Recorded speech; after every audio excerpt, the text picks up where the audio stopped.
Welcome, everyone. Thank you for making time to be here.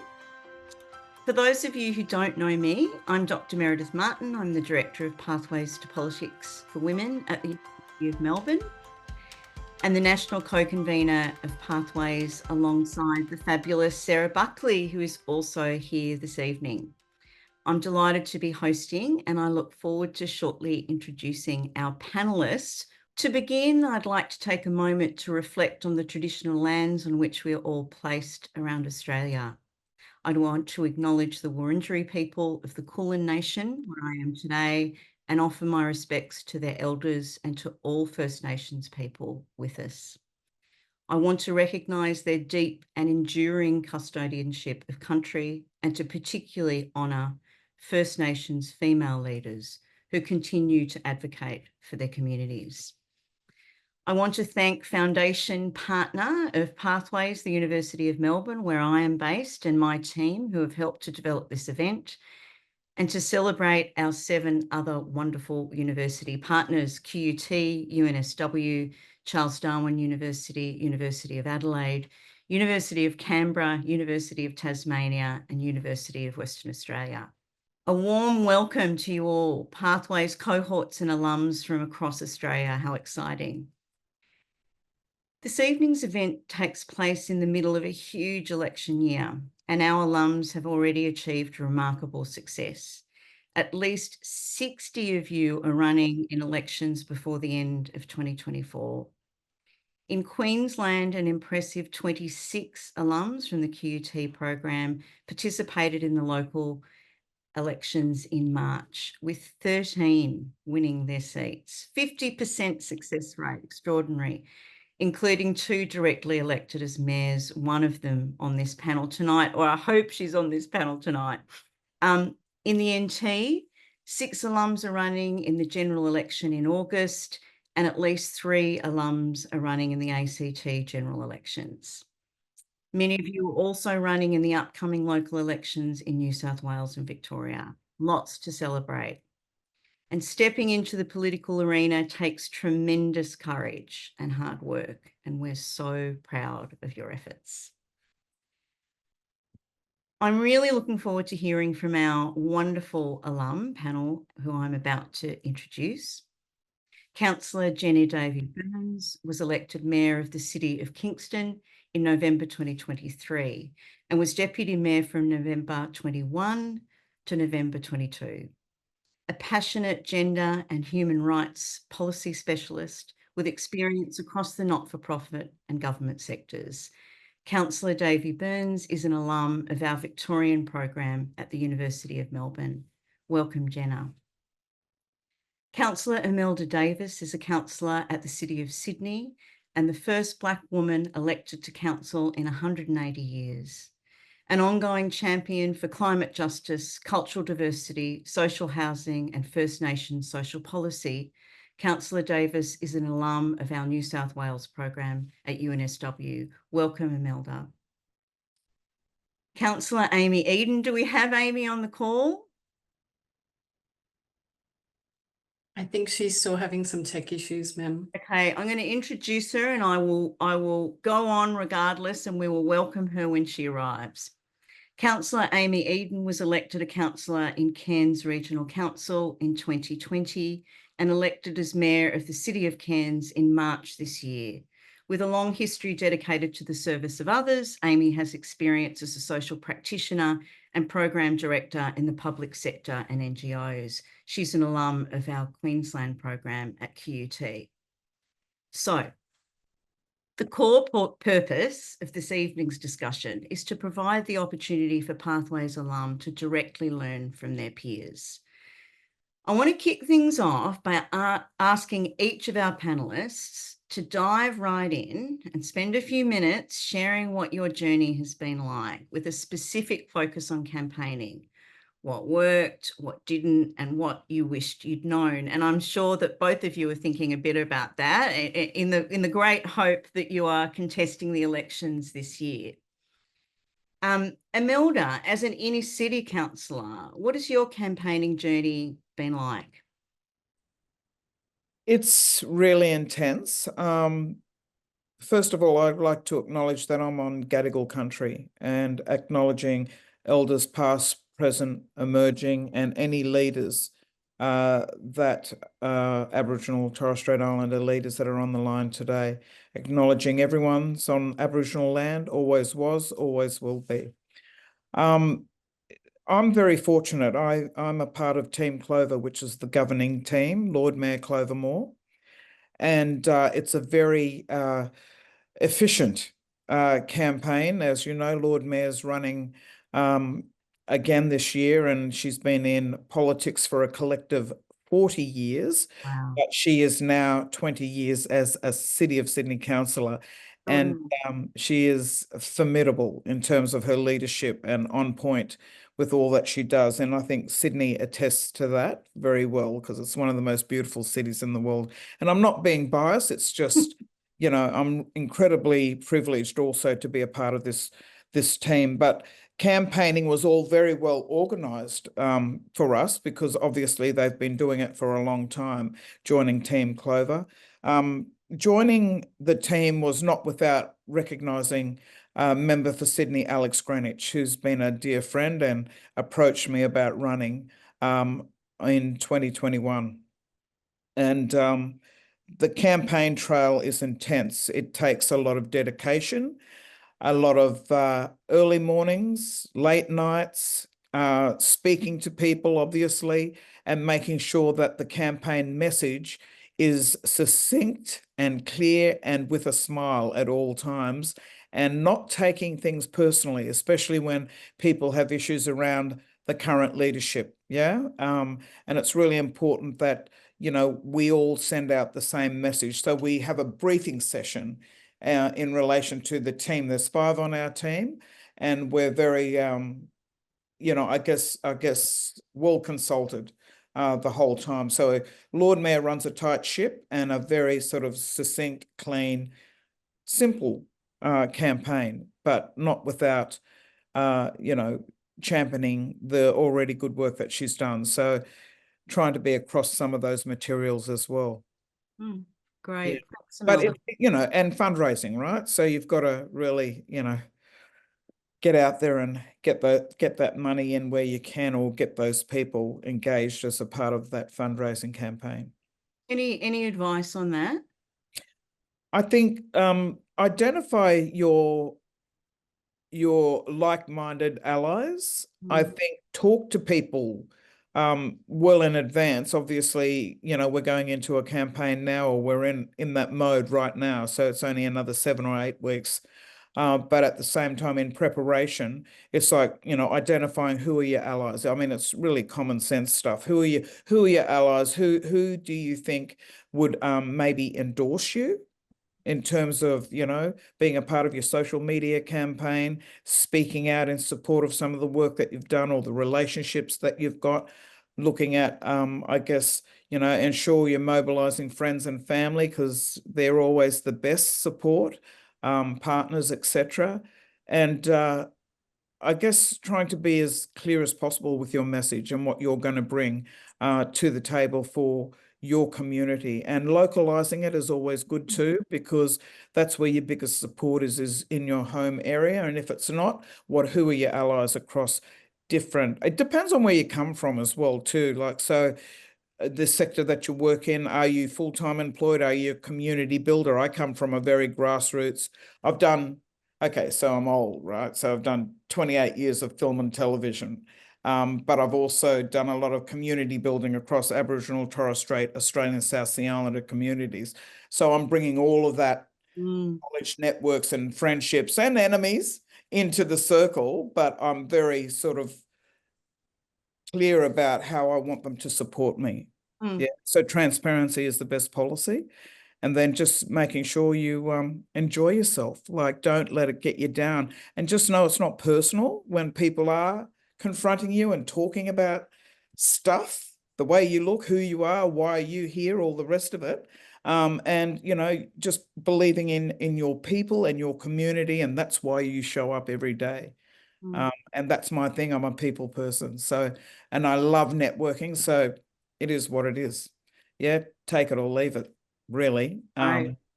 Yeah. Well, that's fantastic advice. And I'm going to go to you, Jenna. Representing a suburban area, how's your journey been? How's your campaign journey been? And you're just about to enter another one.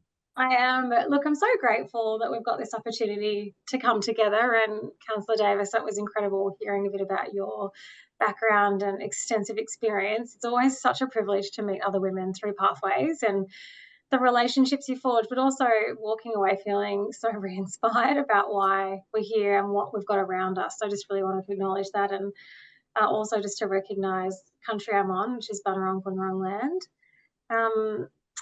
Yeah, there's a lot that I want to share, but I guess the few things that I really would love to say, and I'll start by acknowledging too that we do have another mayor in the room, Mayor Suzanne Newton, and we also have Councillor Farhat Ferdous, and also a quick shout out to Debbie, Crystal and Binda, who are also online, who are women that I've worked really closely with through Pathways.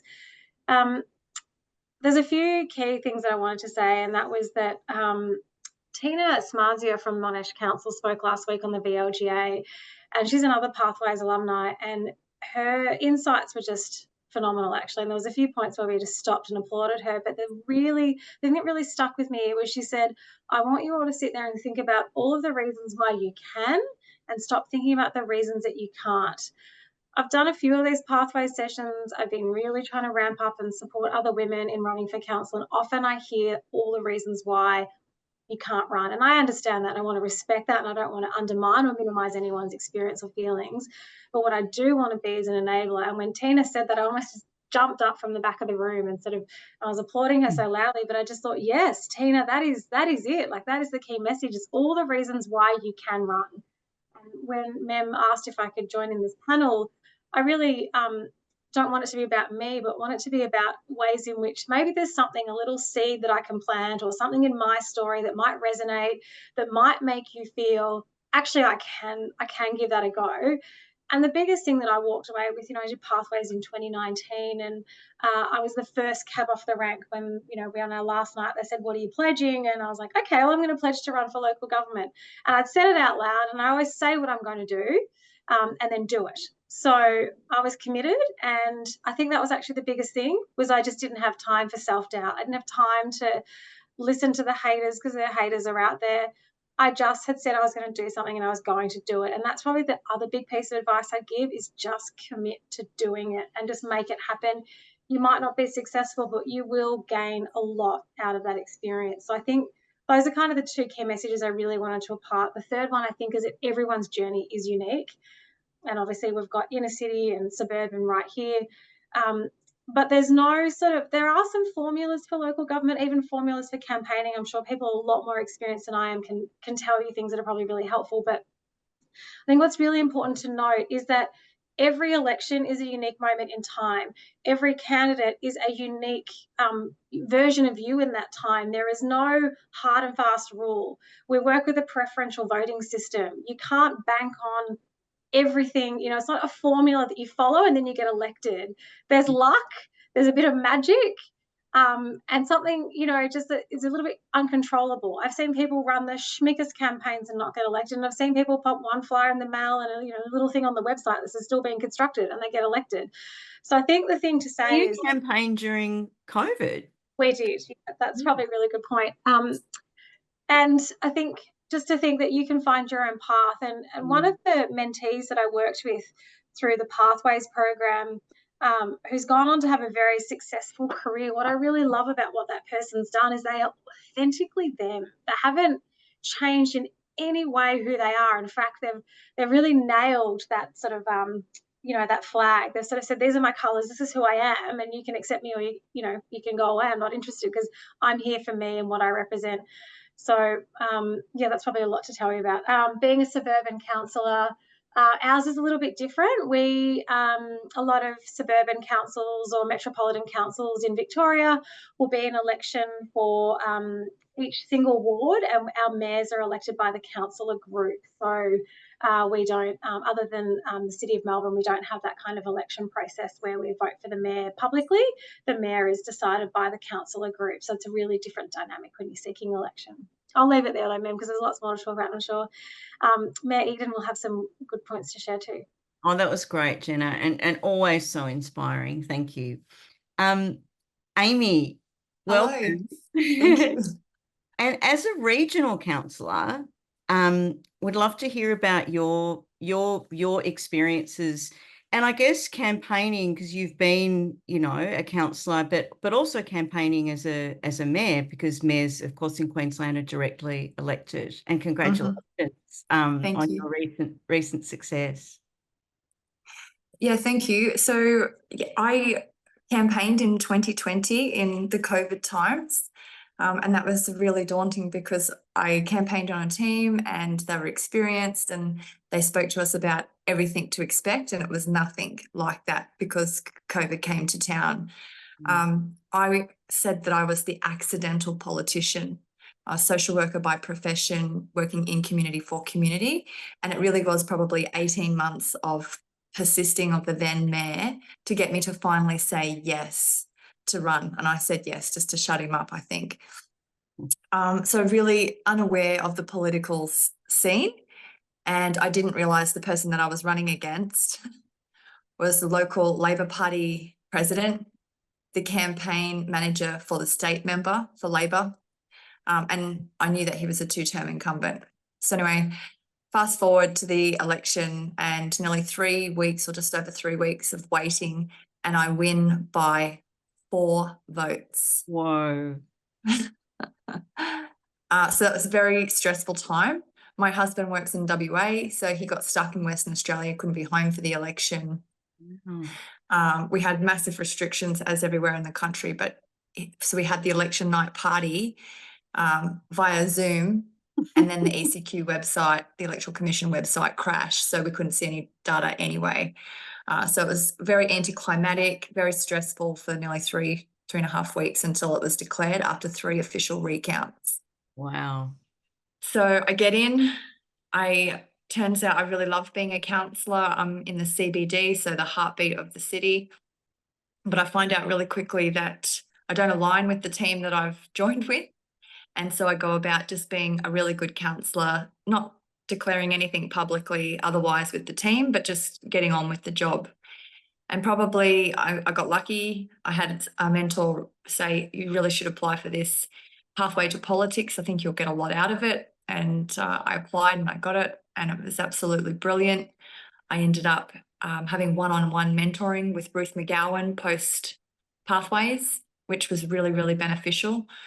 I had already read her book before Pathways, so that was great too.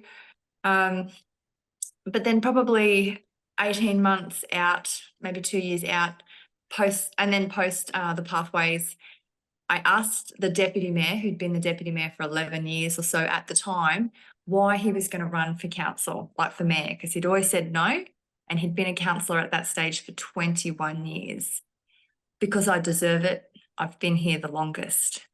And I went, wow, our city deserves so much more than that. And the juices started flowing, and I decided to run.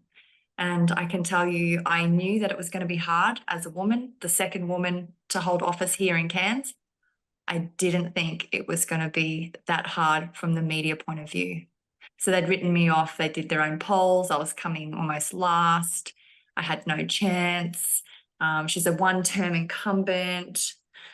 She doesn't have enough experience. It just went on and on and on. And then when I ended up running away with the election on election night, unlikely candidate, shock results, like it just, so for 1 minute, I couldn't get any media, then it was negative media, and now that I'm sworn in, it has been horrendous. So that's probably what I really didn't expect. But apart from that, I really love it. And I would say, make sure you've got self-care in check, whether that be your walking, Pilates, whatever it is, find what works for you.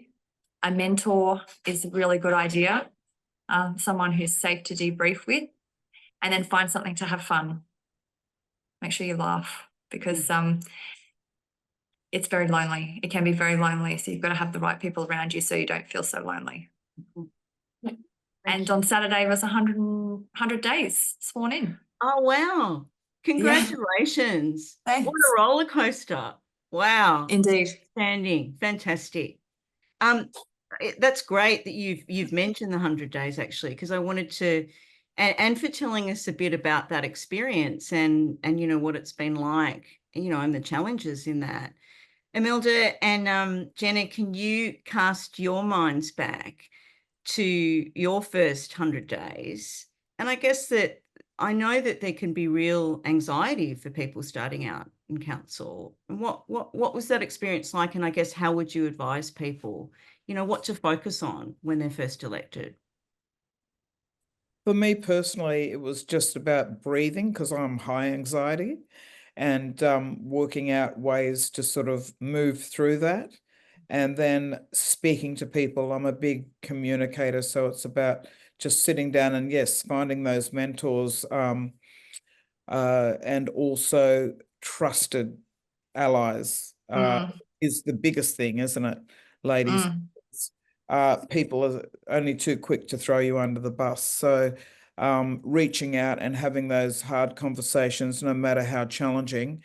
My biggest challenge is the enormity of the paperwork that you have to wade through and try and make sense of.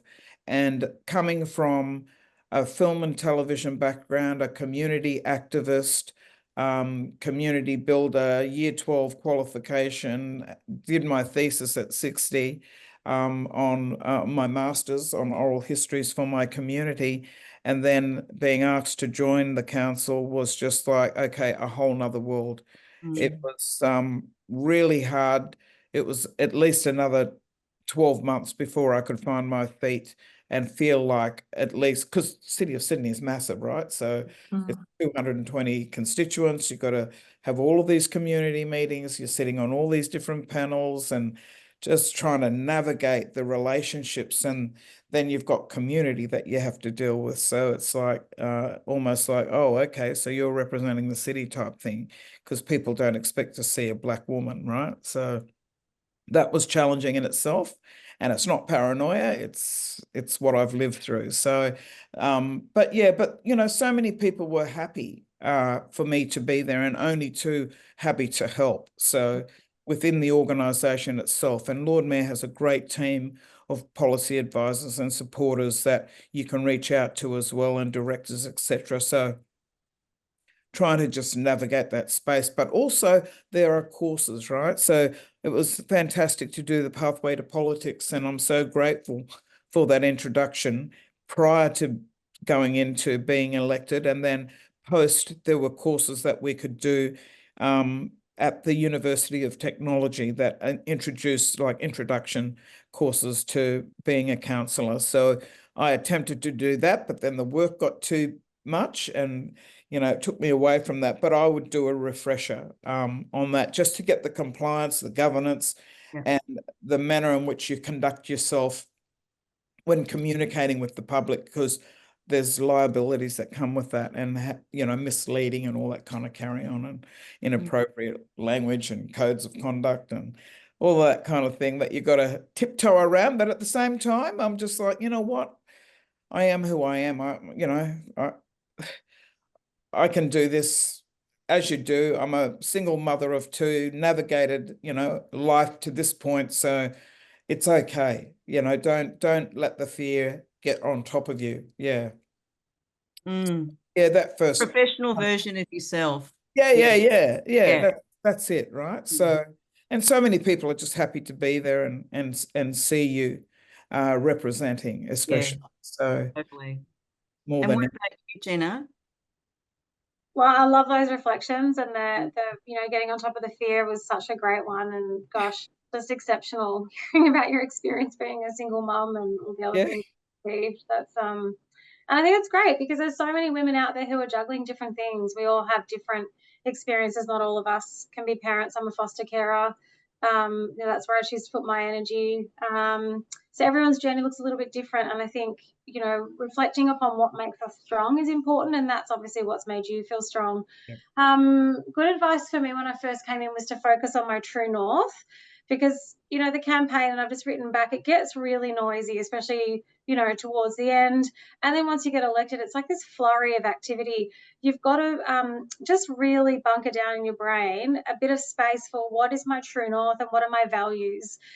That's actually the most critical work when you first get elected, because there's a lot to learn and you can't know everything all at once, and you're not going to be able to do everything all at once. And you're going to want to try and do it, especially like we're all similar women in the sense that we're self-motivated and driven, and we all have different personality traits. But I'm sure one of the unifying ones that we have is that we get in and we get stuff done.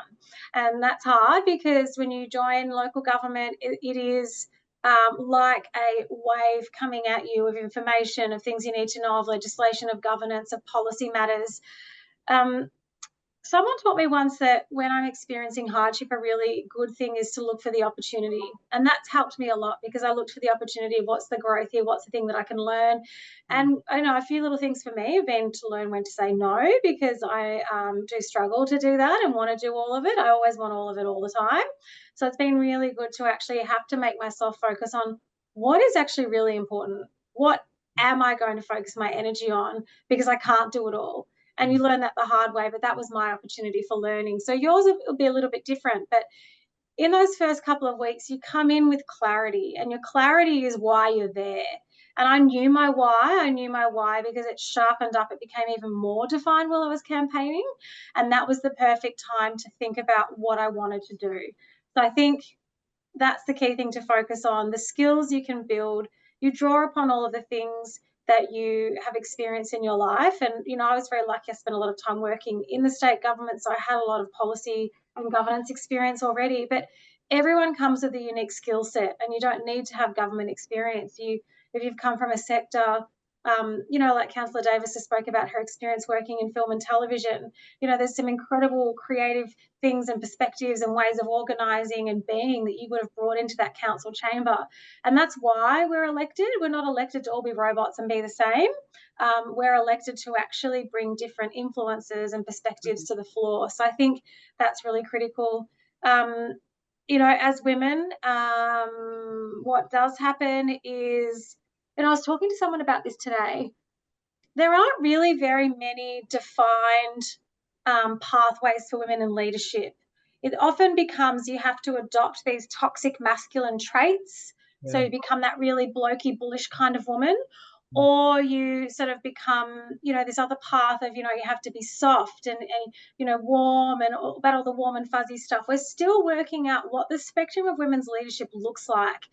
And when you turn up as a strong, empowered woman who knows what you want, you'll get the label of aggressive or pushy, because we're still learning what women's leadership looks like. So that's the opportunity for us, is to push back and define what that looks like. And so I think I'd encourage you all to really lean into what that looks like for you. That's a great point. I've been thinking a lot about that. Amy, I want to ask you, talking about some great traits of, you know, how to roll, collaboration being one of them. And there's a really great story here, because you brought other Pathways alum onto your ticket, as I understand it. So tell us about what inspired that decision and how it all panned out. That's right. I actually, I think I was a referee for 5 local ladies, and I think 4 of them were lucky enough to do the Pathways to Politics. So that was really great. Keza is a Fijian lady. She's born into happiness and hard work, and honestly, you'd never meet a happier person or a hard worker. Unfortunately, she didn't get elected, but I put together a team, because in Cairns, teams historically have been the most successful. And one of the chaps that I put on my ticket is an Indigenous fella. He calls himself the Murray from the Curry. And he was the first Indigenous councillor our council's ever had. Wow. And he's the only team member that I got up, because of the last team in council, so 2020 and beyond. Previous to that, the last 12 years, the council is very toxic. There's been CCC investigations, blah, blah, blah. So teams, turns out, ended up not being a great thing. But the Murray from the Curry, Trevor Tim, he does a national Talk Black radio show. He's been doing that for like a decade. Absolute champion. He got in, so that was really great. But the lady who's running for state, Yolandi Ench, I was a referee for her, so she's running for state. I think they're about 95 days away from election, so that's really exciting. Actually, and Bree is also running for state in one of the other seats up here in Cairns. And Also just, she's that tipped at this. experience, getting those alum involved and getting that experience, with, I mean, is amazing. That's Building that network. Yeah, building totally. that network around. Because Totally. I found that I didn't have anyone locally to look up to or to seek guidance from. And now we've got this little support network, which is really, really lovely. So, your network is your net worth, and Pathway to Politics has played a big role in that, obviously getting to know Ruth McGowan, but I've got councillors now across the state, and it's really nice to reconnect, when we do different conferences and bits and pieces. So, yeah, it's really great. Shared experiences create bonds, obviously. So, yeah, can leverage that. Emelda, you're the first Black woman to be elected to council in 180 years. Yeah. Could you share more about your experience on council and any advice you would give to aspiring women of colour who are considering running for local government? Okay, I'd like to also acknowledge that Yvonne Weldon is an Aboriginal Wurundjeri woman that was elected at the same time. I was elected to the governing team, so we, won on Team Clover with a bit of a landslide, but Yvonne was the same time. I'm a proud Australian South Sea Islander woman, so I'm a descendant of Australia's Pacific slave trade, which a lot of people do or don't know. I know Cairns would know about it. Queensland especially, because they were stolen from the 80 islands of Vanuatu and Solomons. My father's from the Caribbean, but my First Nations heritage is through the Santo families. My great-great-grandfather was from a mission in Hervey Bay, and that links me through to Innisfail, Cape York, Bamik, and Erebor Islands, and St. Paul's. For me, being a Black woman, it's a lived experience that I bring to the table. My advocacy work for 15 odd years has built a certain kind of resilience. I think being Black in Australia builds a certain kind of resilience. And it's really important that you hang on and breathe through some of the challenges that you will face walking into these very, very white spaces, male-dominated especially, and political. So it was hard because and it's not, it's just politics. You just have to step into the fire and move through that with the allies, but at the same time, don't let that dominate your thinking or the way it is for us on the outside of this space. So, look, I brought addressing systemic racism norm as my first, one of my first notices of motion across the city of Sydney, because I really believe, first of all, my first council meeting was a bit of a argy-bargy, wasn't sure what I was doing, freaked everyone out because I did a political rant, and then on who I am and the slave trade and blah, blah, blah. And then the second one I said, calm down. So I bought recognition and support for Australian South Sea Islanders. So that was a fantastic response, bipartisan support. Then one of my I've done about 8 notices of motion, which is great, resolutions of council, but it's all very human rights, because I thought we've got to get this foundation right? Because we're in a colonial space. It's very Westminster system. We're not thinking about cultural frameworks that exist in the people that are sitting before you, like me. And so I bought a strengthening, we word it specifically, strengthening communities through addressing systemic racism and systemic and institutional racism in the workplace.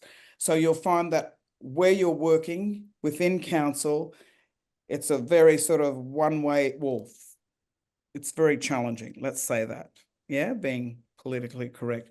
But, and people don't understand necessarily what diversity is, right? We might on this Zoom call, but there's others that don't have that lived experience. So in combating that was quite challenging. And that wasn't because, it was because a number of things happened, and that was something, that was an outcome I needed to put on the table to say, this is who I am, and this is what we need to look at, because I don't feel culturally safe. So City of Sydney is one of the best social justice platforms and councils that I have ever walked into that have helped us to navigate that space. And we have advisory panels to the city that are First Nations, multicultural now, resilient communities. I sit on that committee. So, you know, first Black woman is handle your business, you know, and if you're feeling challenged with who you are as a person, anybody really, if you're a person of diversity, which we all are, right? Yeah, everyone's from somewhere. So, you know, if you're finding that these issues and you're not feeling comfortable, you need to put that on the table. That's your core business, is to speak for your community and speak for yourself in making that a safe space so you can continue the work that you need to do.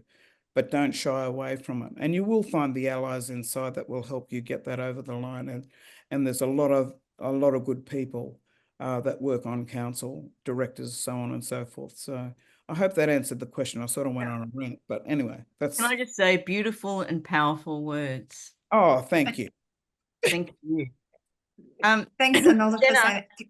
I was go, just go. going to say, Meredith, can I just add one little thing? Yeah, please. Councillor Tim, our first Indigenous councillor, he started his council swearing-in address by saying, I'm a councillor, deservedly a councillor, I just so happen to be Black. Yeah, that's it. And that really shut a lot of people up. Well, yeah. Yeah. Yeah, it's just wanted to share that. Yeah, lock on, like, it is what it is, right? Yeah. Yeah, and everyone's entitled. So be there. Yeah, so yeah. But, you know, I've been very fortunate. The City of Sydney, you know, there's a lot of good people there that want to see change, yeah. We ran a campaign around the Voice to Parliament, so on and so forth. But Lord Mayor established the Voice to Council in 2008. So we've had that Voice to Council. And that helps to set up the domino effect. Now we've got the multicultural panel, and now, you know, I'm finding my space in that, on that panel as well. Yeah. Right. Jenna, just a slight change of tack. I wanted to talk to you about the kind of interrelationships between local, state and federal, the interplay between local government and other levels of government. How are you involved with state and federal politics?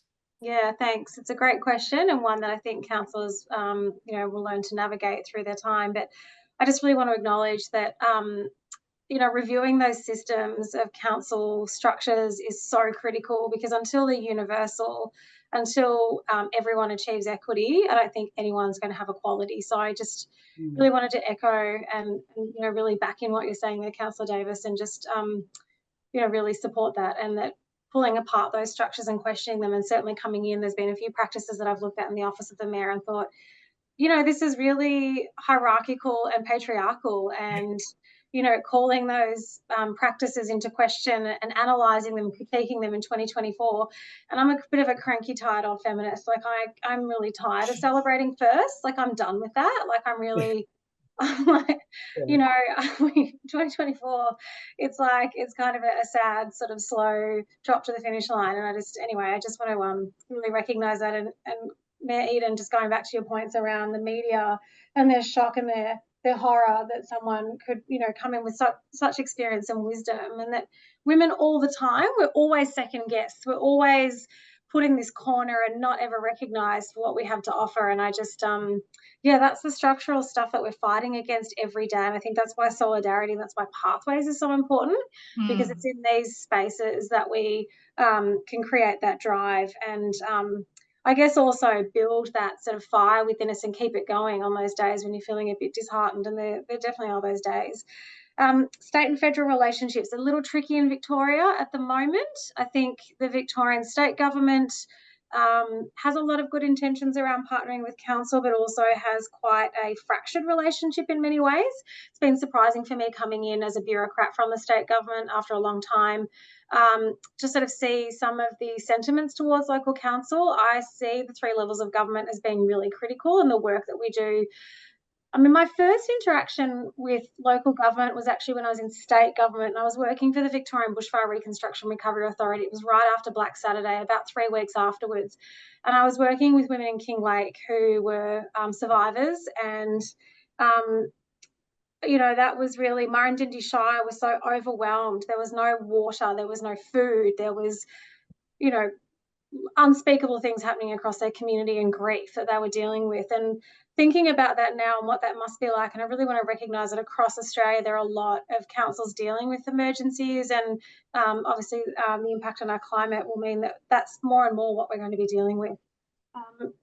But I do think we have a really critical role to play. We are the closest level of government to the people, and we can speak plainly, and we can speak about the experience of communities in ways that actually really augment and strengthen policy work. And so I feel like I've been able to really strongly advocate for that because I have that state government experience.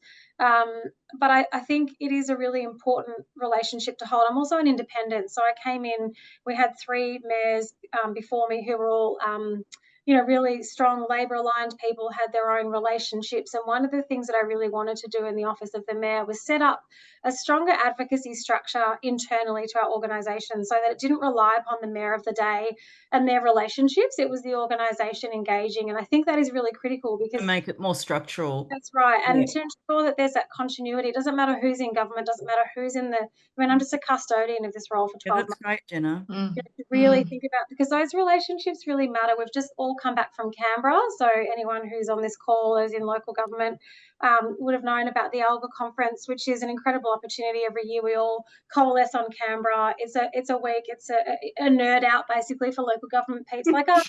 And we all run up to the hill and try and get meetings with people. I had some great ones on Back Your Neighbour, which is about supporting asylum seeker and refugee communities and work rights that we really need to secure.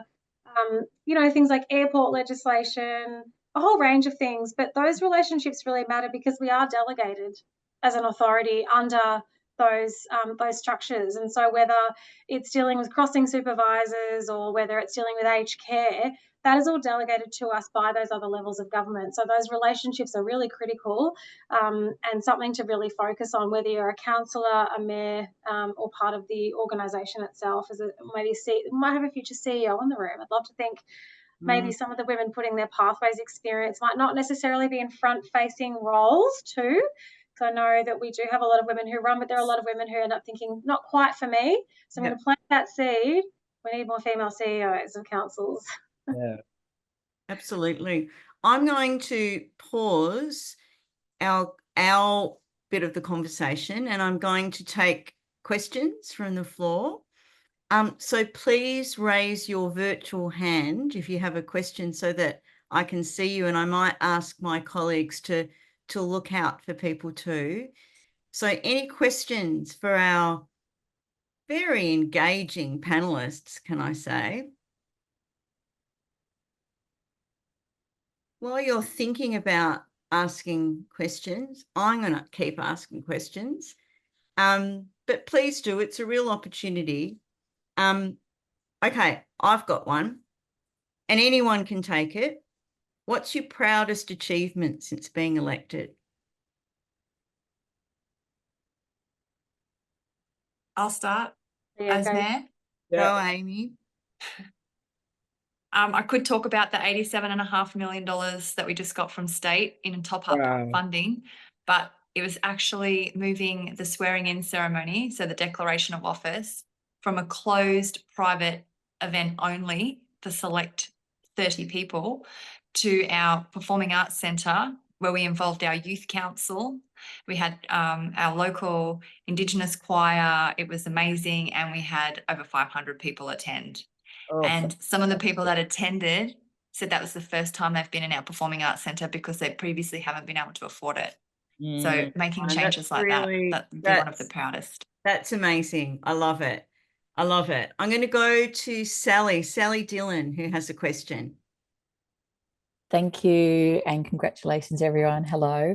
I'm in Brisbane, Meanjin, and we were at a Pathways event the other night where someone who was running was saying to me how important did I think social media was in running. And particular, Amy, I know you use LinkedIn. I'm keen to hear your thoughts on that. I would say social media is critically important, and craft your message for your different platforms. So my message on LinkedIn is very different to Instagram and then to Facebook. But also, I would say that you're going to contact a lot of people, you're going to collect a lot of business cards. So start a database and create a Canva newsletter, if you will, a survey monkey, whatever it is, get out those newsletters. I found so much engagement via my newsletter. The old-fashioned way. Yeah. Love it. Sarah Wishy, nice to see you, Sarah. Hi, thanks, ma'am. Hello everybody. I'm running for council in Victoria City of Yarra, and I'm in the middle of campaigning, been knocking on 1 million doors. But I wanted to ask if the panel could just share, if we could only do one thing in terms of campaigning, what would your choice be? Who wants to take that?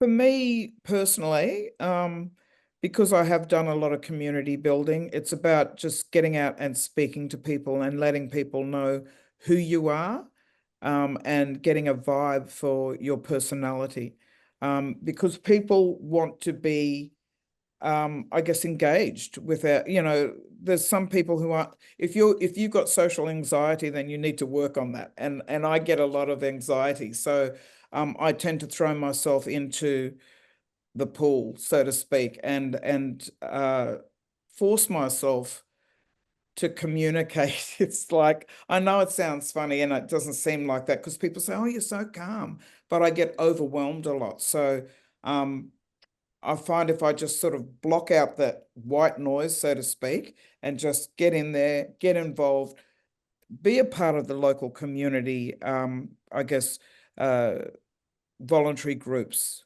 that are, advocating for the betterment of their communities, of their local areas, get involved in, all the social activities that are happening through community centres, or some of them that you can identify with. I mean, you've got to be very genuine about what you're doing as well. So, don't overexert yourself with things that you feel unculturally safe. But I think the best thing, and excuse me, what I brought to the table is my relationships with community that I've built on over the years, and then bringing those into sort of the campaigning scene, and just seeking out people who can maybe give an hour here or 2 hours there to help you distribute your campaign materials as well. The social media has played a huge part in my life in general for activism, because I have a very strong activist nature as well. And I find that, again, the succinct message and making sure you have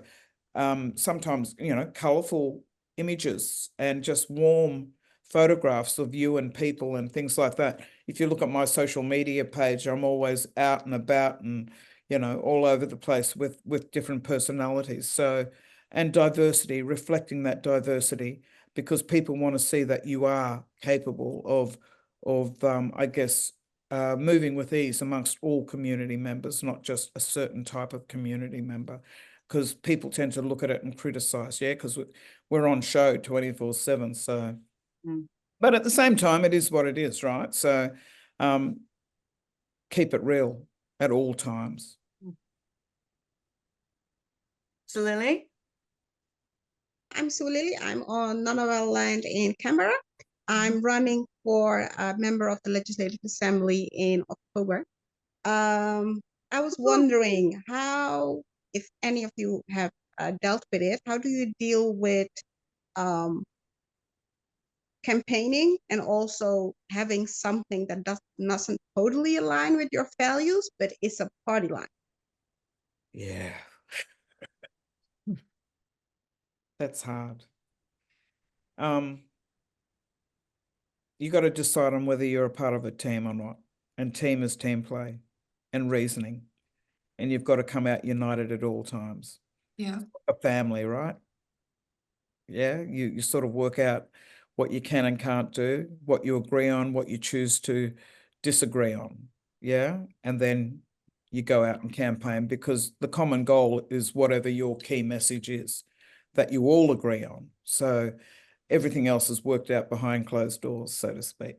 If that makes sense. Yeah, campaign, party politics, whatever, it's what's the sword you're dying on.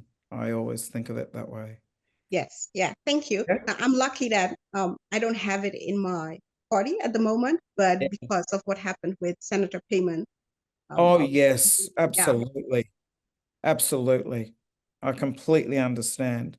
And you know, standing up for what you believe in is more important than anything.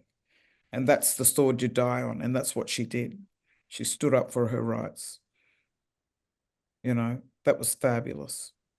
Powerful. I think we've got Sending a strong message. Sorry, Emelda. I think we've got room for one more question, because I do want to finish on time, and it's great to see the questions coming in. Indu, did you want to ask your question? Thanks, Meredith, and thanks everyone for a great conversation. I'm running as for council elections in Ku-ring-gai Council in the North Shore of Sydney.